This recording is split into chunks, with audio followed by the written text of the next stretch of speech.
एक व्यक्ति स्नान करने के लिए गया और उसने वहां पर मगर देखा, बहुत बड़ा मगर। उस मगर को देखा तो उस व्यक्ति ने उस मगर को प्रणाम कर लिया। मगर ने कहा कि भाई मुझे क्यों प्रणाम कर रहे हो? अगर प्रणाम करना ही है तुमको तो इतना बड़ा ये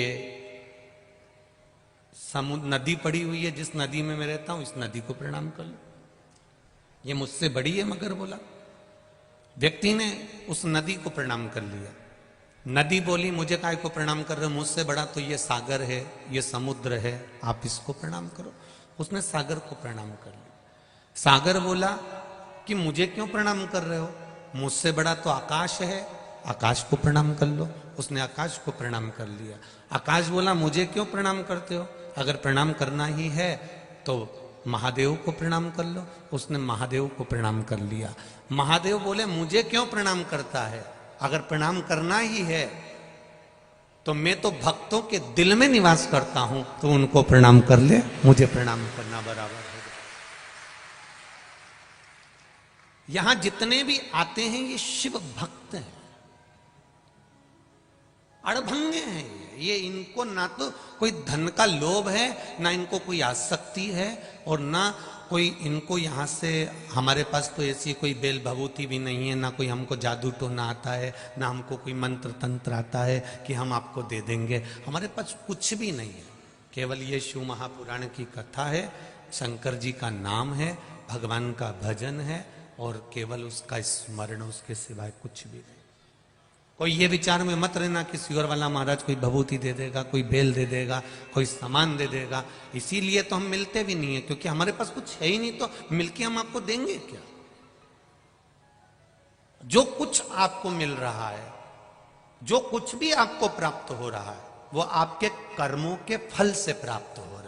आप शंकर जी के मंदिर जाना चालू कर दिए, एक लोटा जल चढ़ाना चालू कर दिए, आप शिव जी का गुणगान करना चालू कर दिए, आप एक बेलपत्र खाना चालू कर दिए, आप शंकर जी के मंदिर में जितने कदम चलकर जाते हो उसमें ना जाने कितने कितने पाप तुम्हारे समाप्त हो जाते हैं। तो शिव ने स्वीकार करा।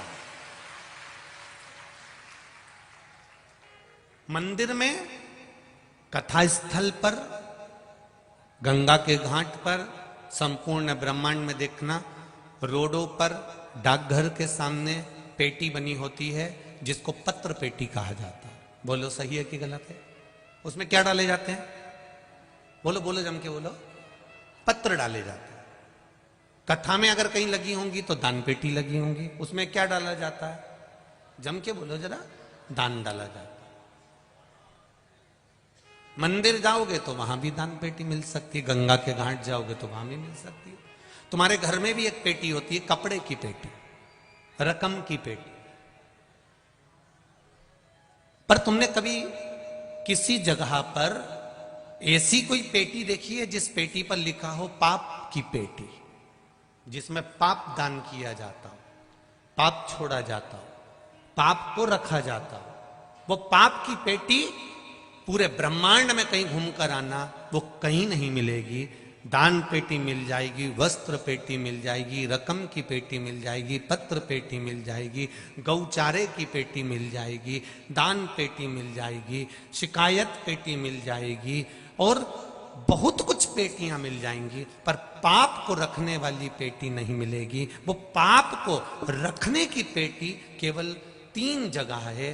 एक गंगा का घाट, दूसरा शिव का मंदिर, और तीसरा शिव महापुराण की कथा। जब हम जाते हैं तो अपना पाप वहीं पर छोड़ कर आ जाते हैं। जब हम आप जाते हैं तो अपना पाप हम वहीं छोड़ देते हैं, हम अपने साथ में पाप नहीं रखते। हम जब भगवान का भजन करने के लिए गए, गंगा को नहाने के लिए गए, हमने गंगा की डुबकी लगाई, अपना पाप को त्याग दिया। हम भगवान की कथा में पहुंचे, अपने पाप कर्म को हमने त्याग दिया।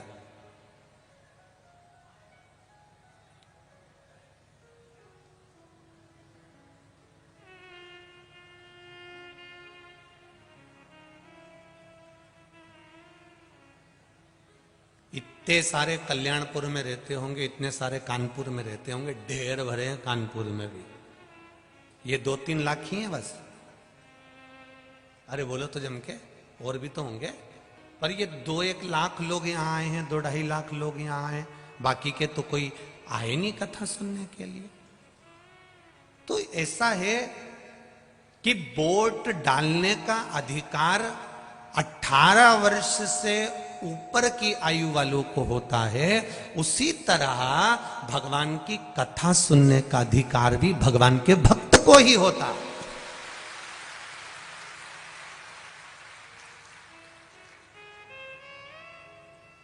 जो 18 वर्ष से ऊपर हो गया उसको वोट डालने का अधिकार हो गया, जो 18 वर्ष के ऊपर हो गया वो वोट डालने का अधिकार प्राप्त कर लिया, वो जा सकता है वोट डालने के लिए, जाए, उसको कोई मना नहीं करेगा। आप जाइए, आपका कार्ड दिखाओ, अंदर जाओ, वोट डाल के आओ। 18 वर्ष से नीचे के हो गए तो मना कर दिया जाएगा, भैया तुम्हारी आयु पूर्ण नहीं हुई है, अभी तुम वोट नहीं डाल सकते, अभी तुम्हारा कागज तैयार नहीं होगा, तुम वोटिंग नहीं कर सकते, उसको हटा दिया जाएगा। वो किसी भी बुथ पे चले जाए, किसी भी बुथ पे चले जाए, उसको हटा दिया जाएगा। जो कभी शिव जी का हुआ ही नहीं, जो कभी शंकर का हुआ ही नहीं, जो कभी भूल से भी शंकर के मंदिर गया ही नहीं, जिसने जिंदगी में कभी शंकर का दर्शन किया ही नहीं, जो 18 का हुआ ही नहीं, वो भगवान का जब हुआ ही नहीं, जब भगवान का हो ही नहीं पाया, तो भगवान की कथा में कैसे पहुंचेगा। भगवान उसको वहीं रोक देता है कि तू नहीं जा सकता, सब जाएंगे पर तू नहीं जाएगा। वो बिलखता है, अपने घर पर रहकर भी बिलखता है कि भगवान एक बार ऐसी कृपा कर दे कि हमारे गांव में भी कथा हो जाए, एक बार ऐसी कृपा कर दे कि हमारे नगर में भी कथा हो जाए, एक बार ऐसी कृपा कर दे कि हमारे क्षेत्र में भी कथा हो जाए। वो भगवान से प्रार्थना करता है कि मैं जल्दी से 18 वर्ष का हो जाऊं और फिर मैं वोट डालूंगा, 18 वर्ष का हुआ फिर मैं वोट डालूंगा। वो भगवान से प्रार्थना कर रहा है, भगवान मुझे इतना इतना प्रबल कर दे, इतनी कृपा कर दे कि एक बार मैं भी शिव महापुराण की कथा करवाऊं, ऐसी करुणा कर दे। तू दया करेगा तो होगा। तेरी कृपा बिना न हिले एक भी अणु, लेते हैं श्वास तेरी कृपा से। बखान क्या करूं मैं राखों के ढेर का, चपटी बबूत में खजाना कुबेर का। आप उसके हो गए तो आपको वोट डालने का अधिकार हो गया। आप 18 के हो गए, आपको वोट डालने का अधिकार हो गया। आप एक बार उसके हो जाओ, फिर वो आपको शिव महापुराण तक, अपने मंदिर तक, अपनी चौखट तक वो बुला ही लेगा। ये निश्चित है, एक बार उसका बनना पड़ेगा।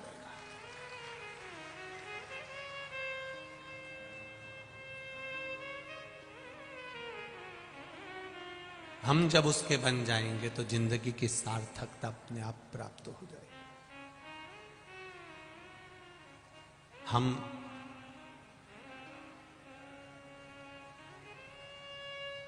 जब तक 18 के नहीं होंगे तब तक वोटिंग नहीं कर सकते, वोट नहीं डाल सकते।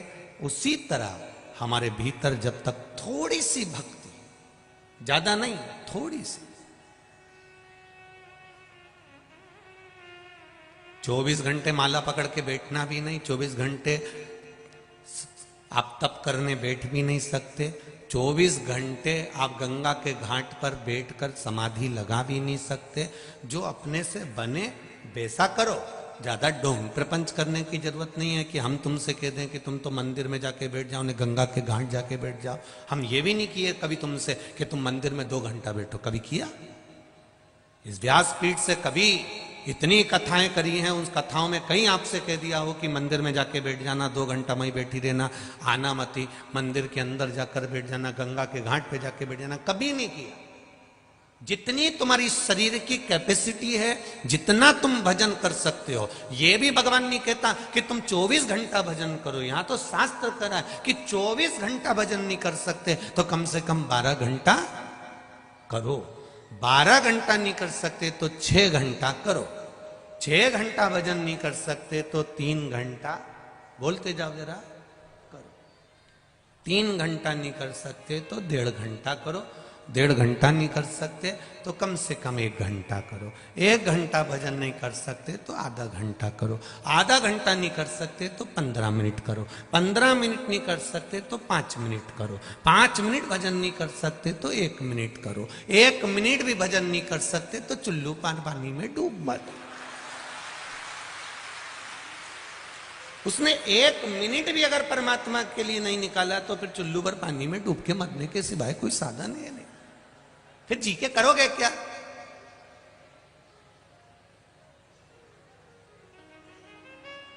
फिर जीना किस काम का? अरे भाई, बड़ी मुश्किल से नर तन मिला है, ये गंवाने के काबिल नहीं है।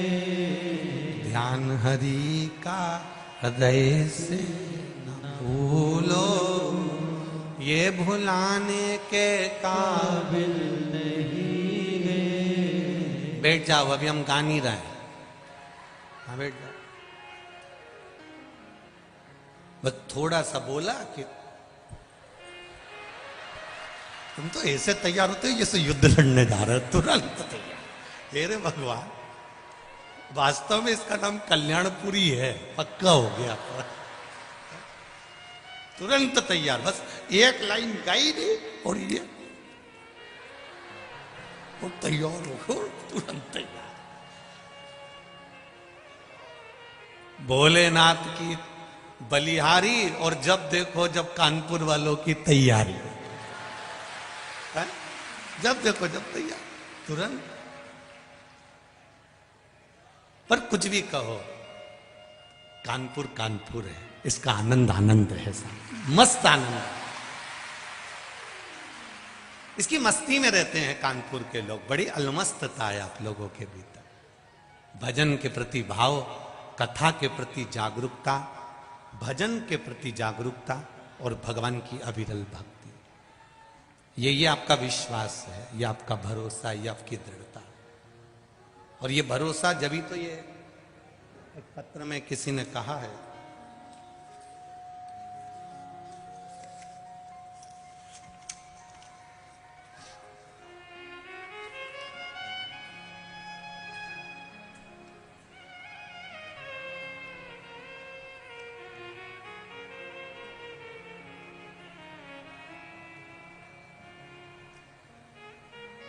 सरला शर्मा, विधानगर बोदला, आगरा में रहती हूँ। कहीं बैठी हो तो हाथ हिलाइएगा। शर्मा, सरला जी शर्मा, कहीं बैठी हो तो हाथ हिलाइएगा।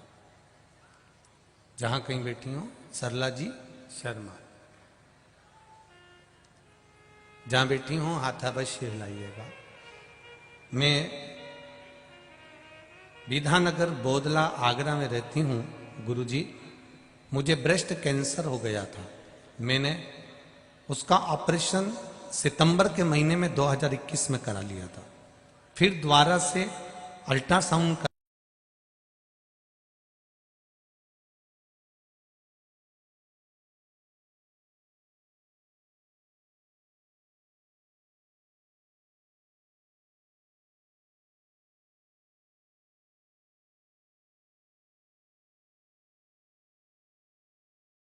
लेकर आ जाना। मेरी तबीयत बहुत खराब हो गई थी गुरुदेव। मेरे बच्चे जाते और जल लेकर आते। शिव मंदिर में से बच्चे लोग सफाई कर कर जल लेकर आते। जल में पीती, बेलपत्र का सेवन करती। फिर मैंने वापिस डॉक्टर साहब से अल्ट्रासाउंड कराया तो डॉक्टर कहते हैं तुम्हारे लीवर के पास में जो बड़ी गांठ हो गई थी वो गांठ अपने आप गल चुकी है, अब वो गांठ नहीं है। ये शिव है, ये उघड़ी है। तेरी कृपा बिना न हिले एक भी अणु, लेते हैं श्वास तेरी कृपा से तनु तनु। इसको कोई दूसरा नहीं कर रहा है।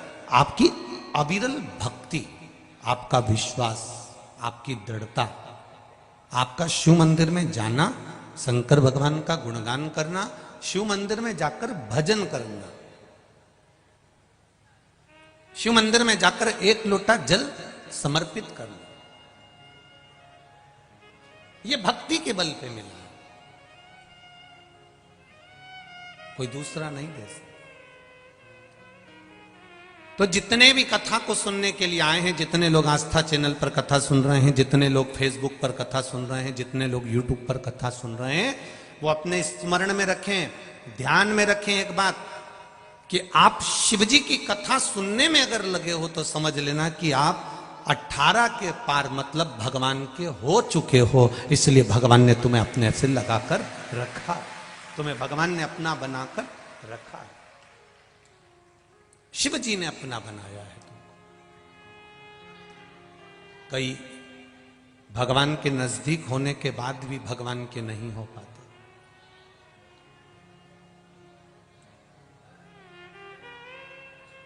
जालंधर राक्षस प्रवृत्ति का था, असुर प्रवृत्ति का।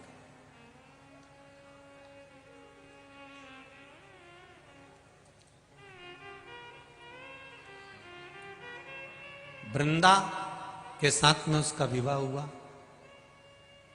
और ये जलंधर है कौन?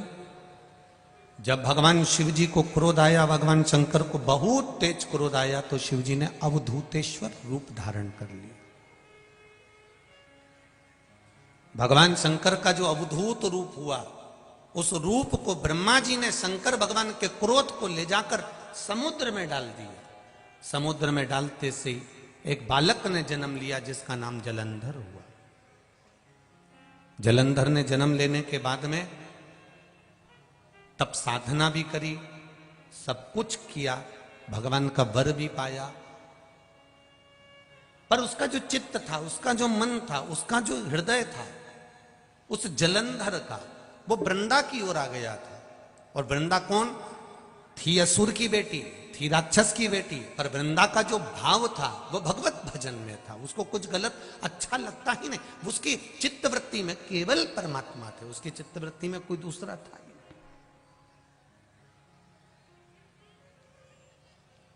जैसे वृंदा के जीवन में एक बात आई और वृंदा ने कभी किसी के लिए गलत सोचा ही नहीं। वृंदा भगवान की भक्ति में डूबी रहती, भगवान के भजन में डूबी रहती, भगवत स्मरण में डूबी रहती। समय आ गया, जलंधर का मन वृंदा पर आ गया था और वृंदा से विवाह करने के लिए वृंदा के माता पिता के पास सूचना पहुंचा दी। वृंदा भी असुर की बेटी थी और जलंधर भी असुर था, पर वृंदा असुर की बेटी जरूर थी, पर वृंदा के भीतर असुर तत्व नहीं था। कोई जरूरी नहीं है भाई कि पिता अगर असुर होगा तो बेटा भी असुर होगा, अगर पिता असुर होगा तो बेटा असुर कहलाएगा, ये जरूरी नहीं है। हिरण्यकशिपु के घर में भी प्रहलाद का जन्म हुआ था।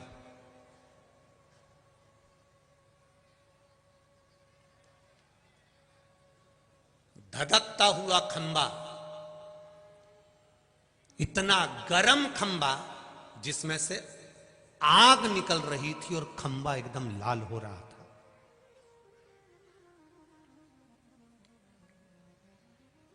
और हिरण्यकशिपु अपने सिंहासन पर बैठकर अपने पुत्र से कहता है,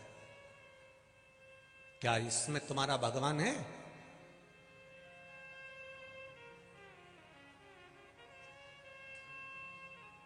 सुनी है ना भागवत जी में कथा आप लोगों ने? इसमें खंबे में क्या तुम्हारा भगवान है? प्रहलाद धधकते हुए खंबे को देख रहा था जो आगी में तपा हुआ था। उसके खंबे के अंदर आग जल रही थी और खंबा एकदम लाल हो चुका था। जैसे कोई बर्तन खाली पात्र रखा हुआ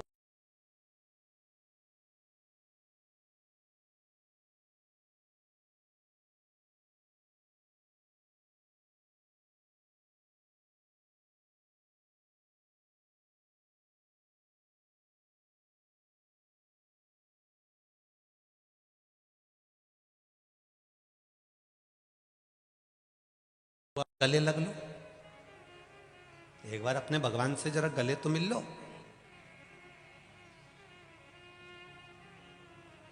प्रहलाद की आंख से आंसू बह रहे थे। इस धधकते हुए अंगारे को, धधकते हुए इस खंबे को मुझे गले लगाना है।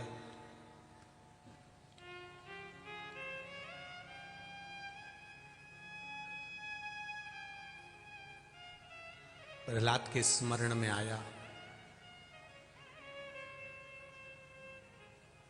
एक बार मैंने किसी शिव मंदिर में देखा था, शिवलिंग के ऊपर प्रसाद खाने के लिए चींटी जा रही थी। प्रहलाद के मन में आया, तुम्हारे यहां भी जितने शिव मंदिर है उसमें कभी तुम प्रसाद चढ़ा के आ जाते हो, तो बोलो कभी कभी तुमने भी देखा होगा शिवलिंग के आसपास में चींटी लपटी रहती है, चींटियां चढ़ जाती है, चींटा चढ़ जाता है। मैंने देखा है कि एक शिवलिंग के ऊपर चींटी चढ़ रही थी।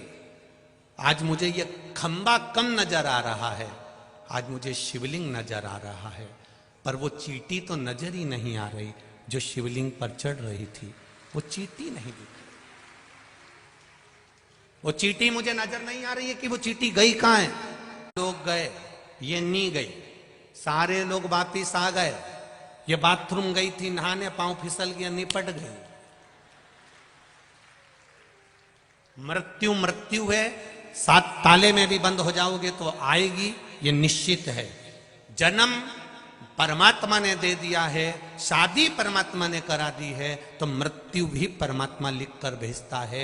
आपको पहले भी कहा, माता के गर्भ से बच्चा जन्म लेता है। जब नाल कटती है, नाल कटते समय बच्चे के मरने की तारीख, तिथि, पल, घड़ी, नक्षत्र, समय, स्थान सब लिख दिया जाता है कि यह कहां जाकर मरेगा और कितनी बजे मरेगा और कितने पल पर मरेगा, कितनी घड़ी पर मरेगा।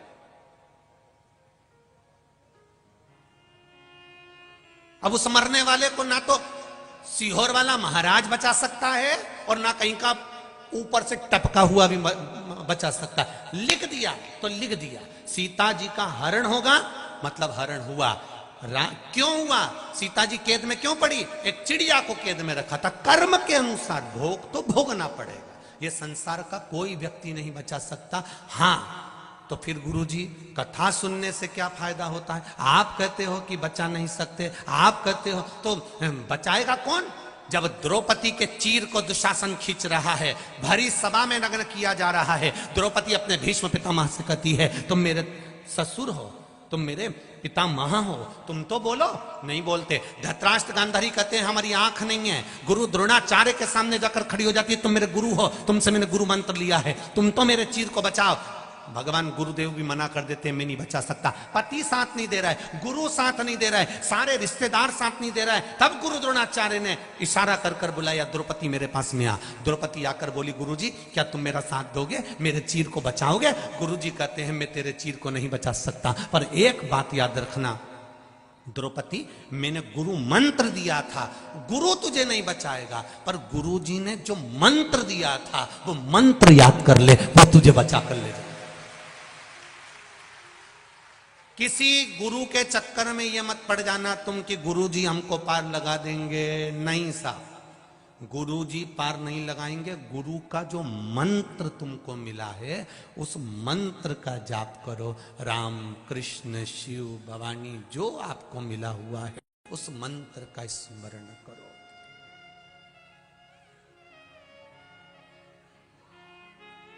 सिख समाज में, सिख धर्म के अंतर्गत कितना सुंदर भाव कहा गया है कि किसी गुरु को पूजो ना पूजो। सिख समाज ने एक नियम बना लिया कि ना जाने कितने गुरु आते जाएंगे, कितने गुरु हम बनाते जाएंगे। तो गुरु जी ने पहले ही एक नियम लागू कर दिया कि किसी को गुरु ना बनाकर, गुरु का जो ग्रंथ है, गुरु जी ने जो ग्रंथ रचा है उसी ग्रंथ को गुरु मान लिया और उसी से वाणी ले लिए, उसी से शब्द ले लिया।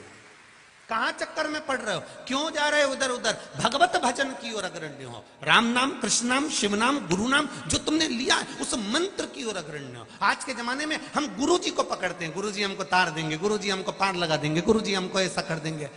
गुरुजी हमको कुछ निकाल के दे देंगे, ऐसा गुरुजी कहीं से तुमको मिल जाए जो निकाल के हंडा दे दे तो हमको भी दे देना, कुबेरेश्वर धाम बना देंगे। बड़ा मुश्किल है, कर्म प्रधान है। कर्म करिए और कर्म के साथ में भगवान पर विश्वास करिए, भगवान पर भरोसा रखो, अपनी भक्ति को बढ़ाओ, अपने भजन को बढ़ाओ।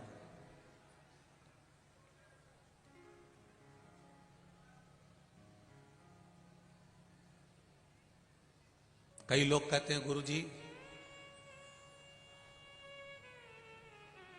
उनके इतने फॉलोवर्स हो गए, उनके इतने फॉलोवर्स हो गए, उन्होंने इतने यूट्यूब पे इकट्ठे कर लिए, उन्होंने इतने फेसबुक पे इकट्ठे कर लिए, उनके इतने फॉलोवर्स हो गए। सियोर वाले महाराज ने फॉलोवर्स नहीं बढ़ाए हैं और ना बढ़ाने की ललकता है। सियोर वाले महाराज को तो शंकर के मंदिर में बस केवल भक्त बढ़ाना है और कुछ नहीं चाहिए। किसी के मन में आ रहा है कि हमने इतने फॉलोवर्स इकट्ठे कर लिए, मेरे पास इतने आ गए, मेरे पास इतने हो गए, मेरे भक्त इतने हो गए, मेरे शिष्य इतने हो गए, मेरे इतने इकट्ठे हो गए, उनको नमन है मेरी तरफ से। आप बढ़ाओ, आपके फॉलोवर्स खूब प्रेम से बढ़ाओ, मेरी ओर से खूब खूब साधुवाद, खूब खूब धन्यवाद। पर फॉलोवर्स बढ़ाने से ज्यादा जरूरी है सनातन धर्म वालों को वापिस सनातन धर्म पर लाकर छोड़ना। क्या करेंगे? फॉलोवर्स बढ़ाते, भजन कितना बड़ा है वो देखा जाता है। मैं कानपुर वालों से पूछना चाहूंगा, यहां पर आप लोग बैठे हो, कई लोग दूर दूर से आए, ईमानदारी से कहना, शिव पुराण होने से पहले, जब से शिव पुराण चालू हुई है उसके पहले शंकर जी के मंदिर की स्थिति देखना और आज के समय में शंकर जी के मंदिर की स्थिति देखना, आपको प्रसन्नता होना चाहिए। आप गौरव से कह सकते हो कि हमारा सनातन धर्म जागा है, हमारा सनातन धर्म शिव महापुराण से जागृत हो गया, हमारा सनातन धर्म फिर शंकर का हो गया। जैसे राम जी ने अयोध्या से चलकर लंका के बीच में शंकर भगवान की पूजन, ऐसा कोई दिन मेरे राम जी का नहीं जाता था जब वो शिव जी की स्थापना नहीं करते थे, पार्थिव शिवलिंग नहीं बनाते थे। शिव जी का मंदिर, पार्थिव शिवलिंग की पूजन करना। भगवान अयोध्या से चले थे तो लंका जाते समय राम पथ गमन जो सरकार ने बनाया है, उस सरकार के राम पथ गमन पर चलकर देखना, आपको शंकर जी के मंदिर मिलेंगे, राम जी के कम मंदिर मिलेंगे। राम जी के कम मंदिर, कृष्ण भगवान के कम मंदिर, देवी देवता के कम मंदिर मिलेंगे। अगर मंदिर मिलेंगे तो शिव जी के मिलेंगे। आप पूछोगे ये मंदिर किसने बनाया, तो कहोगे ये शंकर जी का शिवलिंग राम जी के हाथ का, ये कुंड राम जी के हाथ का, ये शिव ये राम जी के हाथ के, ये शंकर जी ये शिवलिंग राम जी के हाथ का। क्यों? क्योंकि राम जी जब चलते थे प्रतिदिन एक शिवलिंग का निर्माण कर रोज पूजन करते थे। पार्थिव शिवलिंग का निर्माण जब मेरे राम जी ने करा तो लंका का राज्य मिल गया, भगवान विष्णु ने करा तो बैकुंठ का राज्य मिल गया। आप अगर शिव जी का स्मरण करोगे तो आपको क्या कुछ नहीं मिलेगा? आप करो तो भजन। भगवान कृष्ण की 16,108 रानियां थी, एक भी संतान नहीं थी 16,108 रानियों से। गुरु गर्गाचार्य बाबा को बुलाया, गुरुदेव मेरे यहाँ 16,108 रानियां, संतान नहीं है, कुछ कृपा करिए। गर्गाचार्य बाबा ने कहा एक रानी के साथ में बैठकर 11 दिन तक शिव जी की आराधना करो, शिवलिंग का निर्माण करो, पूजन करो। भगवान कृष्ण ने एक रानी के साथ बैठकर 11 दिन तक शंकर की आराधना करी। एक एक रानी के साथ में जब 11-11 दिन तक आराधना करी, तब शंकर भगवान प्रकट होकर कहते हैं मेरे कन्नुड़ा, मेरे कन्हैया आपको क्या चाहिए? भगवान कहते हैं मेरी रानियों को संतान नहीं है। शिव जी कहते हैं एक रानी ने 11 दिन तक पूजन करी है, इसलिए एक एक रानी को 11-11 संतान होगी। 10 छोरा 1 छोरी, 1,77,186 भगवान शंकर ने भगवान कृष्ण को संतान दे दी।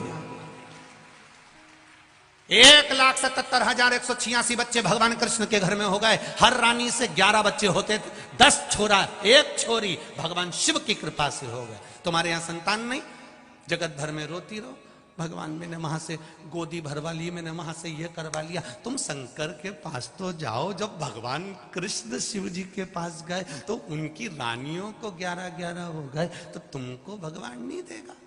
उस पर भरोसा होना चाहिए। तुम दुनिया पर भरोसा करते हो पर शिव पर भरोसा नहीं कर पाते। और जिसने भरोसा करा, जिसने विश्वास करा, ये पत्र अभी तो हम इतने ही पढ़े हैं, इतने पढ़े हुए, ये पत्र में, एक पत्र में आया, देखिए भरोसा देखिए।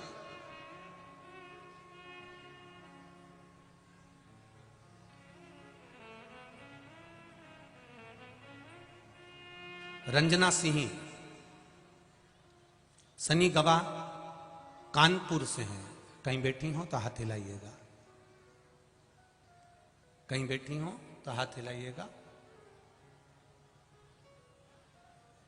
रंजना सिंह सनी गवा कानपुर, उन्होंने पत्र में लिखा है, गुरुदेव बाबा की कृपा का क्या बखान करूं मैं, आप पत्र चैनल पे पढ़ सकते हैं। मेरा 12 साल का बेटा है आयुष सिंह, 13 जुलाई को अचानक बीमार हो गया था, उसके लीवर बिल्कुल काम करना बंद कर दिया था। गुरुदेव न्यू संजय हॉस्पिटल किदवाई नगर में उसको एडमिट कराया गया। 6 दिन तक 1 चम्मच पानी भी देते थे तो वो निकल जाता था, क्योंकि उसका लीवर किडनी दोनों डैमेज हो चुका था। हम लोग बस केवल रोते थे, उसके सिवा कुछ नहीं करते थे। किसी ने कहा, सियोर वाला महाराज कहता है शिवजी पे जल चढ़ाओ और वो पानी पिलाओ, पर डॉक्टर ने तो उसको सब कुछ देने से बंद कर दिया था। गुरुदेव फिर भी मन नहीं माना, मैं बस रोती रहती थी। और उसी समय पर फिर मेरे मंदिर गई, शिवजी को 1 लोटा जल चढ़ाया, थोड़ा सा पानी आधी चम्मच लेके उठा कर ले आई। मन में लग रहा था कहीं इन्फेक्शन वगैरह नहीं हो जाए, तो मैंने आधी चम्मच पानी मात्र लिया और आधी चम्मच पानी लाकर चुपचाप उसके मुख में डाल दिया। गुरुदेव 6 दिन से जो बेटा 1 चम्मच पानी नहीं पी पा रहा था, 7वें दिन मेरा बेटा का लीवर और किडनी दोनों सही हो गए और डॉक्टर ने छुट्टी कर दी। ये शिव है, ये शंकर है, ये ओघड़ी। उसकी कृपा का क्या गुणगान करे, वो करता है, बस थोड़ा सा समय लगता है, थोड़ा। एक बेटे ने और पत्र भेजा, मेरा नाम किशन सिंह चौहान, लालगंज रायबरेली से आया हूं। कहीं बैठे हैं किशन जी? आप ही हैं? श्री शिवाय नमस्तुभ्यम। दोनों हाथ उठा दो एक बार, हर हर महादेव। मेरा नाम किशन सिंह चौहान, लालगंज रायबरेली से हूं। गुरु जी शत नमन करता हूं। शिव महापुराण का उपाय, उसमें पशुपतिनाथ के व्रत का क्या मैं बखान करूं, मेरे तो कुछ शब्द ही नहीं है गुरुदेव। बहुत दिनों से सरकारी नौकरी की तैयारी कर रहा था, लेकिन पेपर का जब परिणाम आता था तो कुछ नंबरों से नौकरी नहीं मिलती थी, आखिरी में टूट जाता था। सभी ने कहा कि अब तुम प्राइवेट जॉब ढूंढ लो, पर इतने में मेरी माँ आपकी शिव महापुराण की कथा सुन रही थी 2020 में।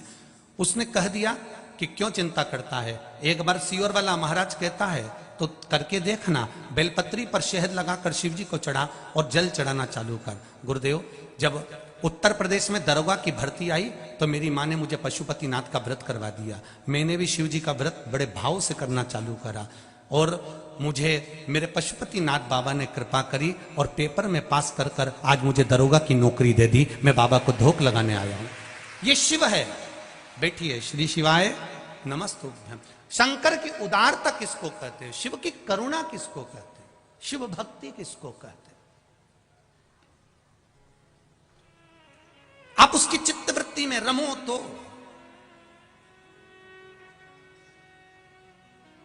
दुनिया के लोगों को कथा में भले भीड़ बढ़ाना पड़े, हमारा निवेदन है हमें ऐसे लोग कथा सुनने मत आना जिसके हृदय में शिव ही ना हो।